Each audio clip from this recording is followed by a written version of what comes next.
Hoy día vamos a hacer un slime de tres ingredientes. Uno de ellos es shampoo. Hoy no vamos a tapar la marca porque no nos patrocina. Listo. Ahora, esto que también vamos a tapar porque no nos patrocina. Se preguntarán qué es. Es jabón líquido. Esto es sal, una cuchara y un topper o guardalimentos. Comenzamos echando un shampoo. Espero que salga. No tengo.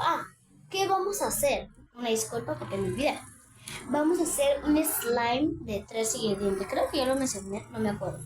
Vamos a echar el shampoo. Espero que salga. Si no sale es puro mal.